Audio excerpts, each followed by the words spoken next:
بھائی یونیورسٹی میں اگر کوئی ایجوکیشن ہے، مس گیدرنگ ہے، آپ اپنا پڑھیں، آپ لڑکیوں کو نہ جھانکا تاکی کریں، آپ اپنا پڑھیں، آپ آرام سے گھر آ جائیں، اس میں کیا ہے؟ کوئی ضرورت کی بات چیت واقعی کرنی ہے تو کر سکتے ہیں، سسٹر کہہ کے آپ مجبوری میں کوئی بات کرنی ہو تو سسٹر وہ یہ نوٹس مجھ سے گم ہو گئے ہیں، آپ کے پاس اگر ہیں تو میں فوٹو کاپی کر لیتا ہوں، لیکن اگر میل سے ہو سکتا ہے تو فیمیل سے ضرورت نہیں ہے، لیکن اگر کوئی ضرورت کی بات ہے تو پھر ٹھیک ہے۔ واللہ یعلم المفسد من المصلح، اللہ جانتا ہے کس کے دل میں فساد ہے اور کس کے دل میں فساد نہیں ہے، سمجھتے ہیں نا؟ میں نے تو کو ایجوکیشن میں یونیورسٹی میں پڑھنا اتنا آسان کر دیا ہے، ہم تو ٹینشن ہی ختم کر دی۔ علماء تو بیانات میں یہ کرتے ہیں نظر کی حفاظت کرو، کو ایجوکیشن میں کسی کو نہ دیکھو، کوئی اچھی لگ رہی ہے تو بہت گناہ مل رہا ہے آپ کو، یوں یوں یوں۔ میں کہتا ہوں جو اچھی لگ رہی ہے نکاح کا پیغام بھیج کے شادی کرو، اتنا آسان کر دیا نا، شادی ہو گئی، دوبارہ اچھی لگ رہی ہے اس سے بھی کر لو، پھر بھی ٹھڑک پوری نہیں ہوئی، اچھی لگ رہی ہے اس سے بھی کر لو، پھر بھی ٹھڑک پوری نہیں ہو رہی اور اچھی لگ رہی ہے اس سے بھی کر لو، پھر بھی ٹھڑک پوری نہیں ہوئی تو اس کا مطلب آپ کو خارش کی بیماری ہے۔ وہ ایک بادشاہ تھا نا، یہ ریکارڈ ہو رہا ہے، ایک بادشاہ نے نجومی سے کہا مجھے یہاں خارش ہو رہی ہے، نجومی نے کہا اس تاریخ کو جس کو یہاں خارش ہوتی ہے یہ اس کی علامت ہوتی ہے کہ آپ کو ایک نیا علاقہ آپ فتح کرنے والے ہیں۔ بادشاہ نے کہا مجھے ادھر بھی خارش ہو رہی ہے، نجومی نے ذائچہ نکالا اور یہ بولا ہاں یہ اس کی علامت ہے، آپ کے ایک بیٹا پیدا ہونے والا ہے جو بڑا شہزادہ ہوگا۔ بادشاہ نے کہا مجھے ادھر بھی خارش ہو رہی ہے، نجومی نے پھر کتاب نکالی، ذائچے مائچے، بولا اب جو ہے نا ایک ملک کا بادشاہ آپ سے سلو کر لے گا۔ بادشاہ نے کہا ادھر بھی ہو رہی ہے، نجومی نے کہا آپ کو خارش کی بیماری ہے، کسی اچھے حکیم سے اس کا علاج۔ تو اگر 4 سے بھی خواہش پوری نہیں ہو رہی اس کا مطلب آپ 1 نمبر کے ٹھرکی ہیں، آپ کا دنیا میں کوئی بھی علاج نہیں ہو سکتا، سمجھ رہے ہو؟ تو جو اچھی لگے نکاح کا پیغام بھیج دو، وہ مان جائے ٹھیک ہے، نہیں مانے دفع کرو، اس پہ لعنت بھیجو، دوستیاں نہ لگاؤ، پھر پٹانے کے چکر میں نہ رہو۔ مسئلہ یہ ہوتا ہے کہ نکاح کا پیغام بھیجا نہیں، اس نے قبول کیا، پھر اس سے SMS بازیاں، پھر اس سے دوستیاں، اپنے آپ کو مطمئن کر لیتے ہیں یار ہم تو نکاح کے چکر میں کر رہے ہیں۔ بھائی نکاح کے چکر میں آپ اس سے دوستیاں کہاں لگا سکتے ہو، ہنسی مذاق کہاں کر سکتے ہو؟ یہ اتنا حلال حرام میں یہی تو فرق ہے نا۔ اچھی لگ رہی ہے پیغام بھیجو۔ ایک صاحب نے مجھے اپنا یونیورسٹی کا واقعہ بتایا، اس نے مجھے بتایا کہ میں پڑھتا تھا، مجھے ایک لڑکی اچھی لگنے لگی، تو یہ تھے بھی شریف، کبھی اس طرح کا کوئی لگی نہیں ان کو، بہت نیک شریف آدمی ہیں۔ کہہ رہے ہیں مجھے اچھی لگنے لگی، میں بہت ٹینشن میں آ گیا کہ یار اب میرا بار بار دل کر رہا ہے اس سے بات کرنے کو۔ کہہ رہے اللہ کا خوف تھا اس کے دل میں، تو کہہ رہے میں نے اس کو ایک ڈائری دی اور کوئی ہوم ورک کے نام پہ نا، کوئی جیسے ہوتا ہے نا کہ ہوم ورک ہے تو یہ اس میں نے نوٹس لکھے، اس نے کہیں مانگے ہوں گے، میں نے اس کو دے دی، تو ڈائری میں نے سیدھے لکھ دیا آپ سے میں شادی کرنا چاہتا ہوں۔ اس نے ہوم ورک مانگا ہوگا یا کیا مانگا ہوگا، مجھے پورا واقعہ یاد نہیں۔ کہہ رہے میں نے سیدھا لکھ دیا، اسائنمنٹ ہوتے ہیں نا تیار کر کے دے، کہہ رہے میں نے اس میں کچھ بھی نہیں لکھا، میں نے یہ لکھ دیا مجھے آپ سے شادی کرنے کا شوق ہے۔ سیدھی 2 ٹوک بات۔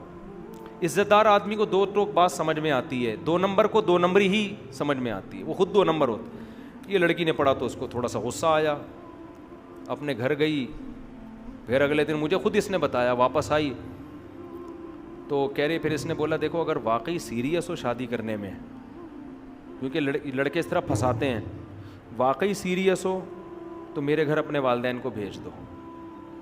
اس نے کہا میرے ابا نہیں، اس نے کہا چلو اماں کو بھیج دو، ابا ہے ہی نہیں تو اماں کو بھیج دو، اگر واقعی سیریس ہو غور کر لیں گے۔ اس نے مجھے لڑکے نے خود سنایا، کہہ رہے ہم اپنی اماں کو لے کے پہنچ گئے، آج ماشاءاللہ ان کے بچے ہیں، کئی سال ہو گئے شادی کو، ہنسی خوشی زندگی گزر رہی ہے، سمجھ رہے ہو نا؟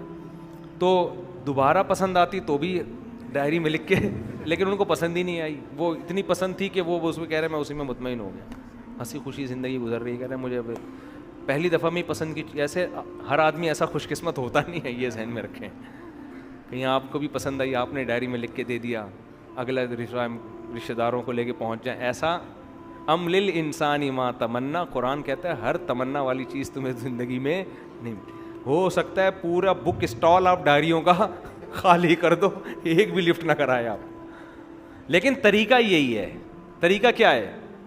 یہی ہے، نکاح اللہ نے حلال کیا ہے، پیغام بھیجو، نہیں ہے اگر وہ کہہ دیتی بھائی مجھے نہیں کرنی آپ سے، ختم، دماغ ہٹاؤ وہاں سے.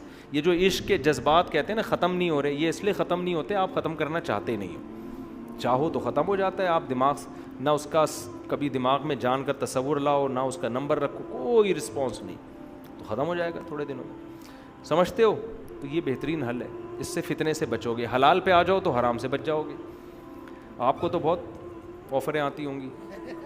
آپ اچھا شادی شدہ ہیں ماشاء اللہ.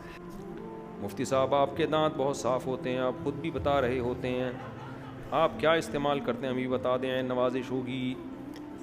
میرے دانت تو لوگ کہہ رہے ہوتے ہیں کہ دانت صاف ہیں, تو وہ بائی نیچر ہیں. ہمارے ابا کے دانت بڑے خاندانی تھے, لیکن دانتوں کے جو گڑبڑ ہے نا آج کل, جو 2-3 چیزیں لوگ کر رہے تھے, اس کی وجہ سے دانتوں کی واٹ لگ رہی ہے. پہلی بات تو وہ, یہ تو ٹرینر بیٹھے ہوئے یہی آپ کو ساری چیزیں بتائیں گے. پہلی بات تو کیلشیم کی کمی نہ ہونے دیں باڈی کے اندر. دانت تو ہے ہی ہڈی, جو دودھ نہیں پیتے, گوشت نہیں کھاتے, ان کے دانت خراب ہو جاتے ہیں. جب کیلشیم ہی نہیں ہوگا تو دانت بھی سالے ایسے ہی بھربھرے سے. صحیح ہے نا. دھوپ میں بیٹھا کریں کبھی کبھار, وٹامن ڈی کی وجہ سے کیلشیم ہڈیوں کا جز بنتا ہے وغیرہ وغیرہ. دوسرا مسئلہ یہ ہوتا ہے کہ دانتوں کا خلال نہیں کرتے لوگ. برش کی تو پابندی کرتے ہیں, خلال کی پابندی. دانتوں میں جب روٹی گوشت اٹک جائے نا, وہ دانتوں کا بیڑا غرق کرنا شروع کرتا ہے. برش سے زیادہ امپورٹنٹ خلال ہے. سمجھتے ہو؟ اگر آپ برش نہ بھی کریں, خلال پابندی سے کریں, تو وہ زیادہ ضروری ہے دانتوں کے لیے. سمجھتے ہو کہ نہیں سمجھتے؟ تیسری چیز ہے ٹوتھ پیسٹ کون سا استعمال کرتے ہیں. اس بعض ٹوتھ پیسٹ دانتوں کا بیڑا غرق کر رہے ہیں. وقتی طور پر ایسے چمک جائیں گے جیسے تیزاب سے دھوئے ہوں آپ نے دانت. دیکھو ٹوتھ پیسٹ میں بھی بعض دفعہ اینٹی بایوٹک ہوتی ہے, وہ آپ کے جراثیم ہر طرح کے مار رہے ہوتے ہیں. اینٹی بایوٹک تو جب بھی آپ لو گے, یہ ماؤتھ واش جو استعمال کر رہے ہیں, اگر آپ پابندی سے کرو گے تو بیڑا غرق ہونا شروع ہو جائے گا. اس لیے کہ ماؤتھ واش اینٹی بایوٹک ہے, وہ آپ کے صحیح اچھے والے جراثیم بھی مار دیتا ہے اور گندے والے بھی. تو کبھی کبھار تو ٹھیک ہے, لیکن عادت بنا دیں گے خراب ہو جائیں گے. میں آپ کو دانتوں کا ایک بہترین طریقہ بتاتا ہوں صاف کرنے کا. آپ نے ہمت ہے نا, ٹوتھ پیسٹ اور برش ہمیشہ کے لیے چھوڑ دو. اگرچہ میں نے نہیں چھوڑا ہوا ہے, میں کرتا ہوں, لیکن اگر آپ خاندانی دانت چاہتے ہو نا, آپ ٹوتھ پیسٹ اور برش کو اپنی زندگی سے ہمیشہ کے لیے نکال دو. سمجھتے ہو؟ آپ نیم کی مسواک پہ آ جاؤ اور خلال پابندی سے کرو. نیم لو, نیم کی ٹہنی کاٹو, تر ٹہنی, اسے 1-2 دن کے لیے رکھ دو گے تو وہ خشک ہو جائے گی. خشک ہونے کے بعد اس کا برش اچھا بن جائے گا. سمجھتے ہو؟ ایک نیم کی مسواک لے لو, ایک پیلو درخت ہوتا ہے نا, کیونکہ ایک جیسی مسواک نہیں کرنی چاہیے ہمیشہ. دانت کو جب بھی ایک ہی چیز یوز ہو جائیں گے, پھر وہ باڈی اس کی عادی ہو جاتی ہے. تو 2 مسواکیں رکھیں, 2 ٹائپ کی. آپ نے کیا, میرے والد صاحب 63 سال میں ان کا ایک دانت بھی خراب نہیں تھا, ایسے چمکتے ہوئے سفید دانت, حالانکہ میں نے ان کو کبھی بھی برش کرتے ہوئے نہیں دیکھا. سفید دانت تھے, خاندانی دانت تھے, 63 سال کی عمر میں بھی فٹ فاٹ, بالکل کوئی دانت نہیں ان کا خراب تھا. کبھی بھی میں نے نہیں دیکھا ان کو برش کرتے ہوئے, نہ ٹوتھ پیسٹ کرتے ہوئے. وہ ہمیشہ مسواک کرتے تھے بس, اور رات کو ڈینٹونک جو ہے نا وہ رات لگا کے ہلکا سا مسئلہ, بس اس کے علاوہ کچھ بھی نہیں تھا. تو آپ نے کیا کرنا ہے کہ مسواک لے لیں نیم کی, اور ایک پیلو کی مسواک لے لیں. 1 ہفتہ نیم کی مسواک سے دانت صاف کیا کریں, اور 1 ہفتہ, اور ہر دفعہ اس کا نیا برش بنائیں. اب یہ ٹینشنیں لوگ اٹھانا پسند نہیں کرتے. کھانے کے بعد آپ نے دھاگے سے خلال کر لیا. لوگ ماچس کی تیلیوں کو جیسے گٹر میں نہیں چیزیں ڈنڈا گھسیڑ رہے ہوتے ہیں گٹر صاف کرنے کے لیے, اس طرح ڈنڈیاں نا ماچس کی تیلیاں گھسیڑ کے اور خلا پیدا کر دیتے ہیں. آپ کے جو یہ مسوڑے ہیں ان میں یہ زخمی ہو جاتے ہیں, تو وہ تو جتنا گھسیڑو گے وہ کھلتے چلے جائیں گے. اس لیے دھاگے سے, یا بہت ماچس کی تیلی کو بھی اگر کرنا ہے تو اس کو بہت باریک سی وہ بنا لیں اس کی. تو یہ پابندی سے کریں. خلال کھانے کے بعد روٹی گوشت دانتوں میں اٹکنے کے لیے نہ چھوڑیں, فوراً نکالیں اس کو. ہمارے حضرت مفتی رشید احمد صاحب کے دانت بھی بڑے چمکتے ہوئے خاندانی تھے. وہ کھانے, حالانکہ اتنے ٹائم کے پابند, ان کے پاس تو 1 منٹ نہیں ہوتا تھا, لیکن کھانے کے بعد باقاعدہ شیشے کے سامنے کھڑے ہو کر خلال کرتے تھے. وہ کہ کسی بھی دانت میں کوئی بھی ذرہ خالی یعنی باقی نہیں چھوڑنا, باقاعدہ پراپر شیشے کے سامنے کھڑے ہو کر نا خلال کر کے دانتوں سے نکالتے تھے. تو یہ بہت ضروری ہے, یہ کام آپ نے پابندی سے کرنا ہے. اور مسواک کی پابندی کر لیں آپ. مسواک اس طریقے سے نہیں جیسے ہمارے نمازی بھائی کر رہے ہوتے ہیں, ایک ہی مسواک کا برش کئی مہینے چل رہا ہوتا ہے. اپنے ہی دانتوں سے آپ نے مسواک کا برش تیار کرنا ہے, اس کا چھلکا اتار لیں اور دانت پہ رکھ کے مسواک کو ہلکا ہلکا گھماتے رہیں, چباتے رہیں. وہیں سے کیا ہوتا ہے, آپ کے جو مسوڑے ہیں نا یہ کھلنا شروع ہو جاتے ہیں. اس میں مسواک کا کیمیکل جذب کرنے کی صلاحیت بڑھ جاتی ہے. جب آپ چباتے ہیں نا تو یہ بلڈ کا سرکولیشن بڑھتا ہے آپ کے مسوڑوں کی طرف. جب وہ بڑھتا ہے تو وہ کھلتے ہیں تو وہ مسواک کا کیمیکل جذب کرنے کی ان میں صلاحیت پیدا ہو جاتی ہے. یہ چیز برش میں نہیں ہے, سمجھ رہے ہو نا.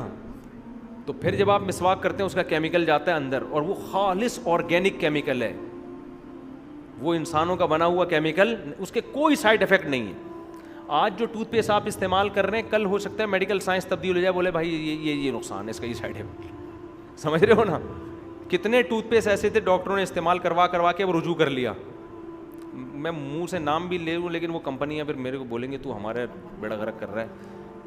کچھ ٹوتھ پیسٹ ایسے میں نام لے کے بتاؤں جو بڑے چل رہے ہیں اور بیڑا غرق کرنے میں ان کا بہت بڑا کردار ہے, لیکن میں نام نہیں لے سکتا, وہ پھر مسائل کھڑے ہو جاتے ہیں. جی نہیں, چھاؤں میں بھی نہیں بتاؤں گا میں, کتنے لوگوں کو چھاؤں میں لے کے جاؤں گا میں. تو نیم کی مسواک, پیلو کی مسواک سنت بھی ہے. تو آپ نے کیا کرنا ہے, چبانا ہے, ہر دفعہ اس کو چبانا ہے. اور چبا کے پھر جب وہ تیار ہو جائیں گے نا دانت, پھر آپ نے ایسے اوپر نیچے اس کے, یعنی نیچے سے اوپر لے کر گئے, اوپر والے دانتوں میں اوپر سے نیچے اچھی طرح اس کا جا کے جھاگ بن جائے, صاف ہو جائے, بس اتنا کیا ہے.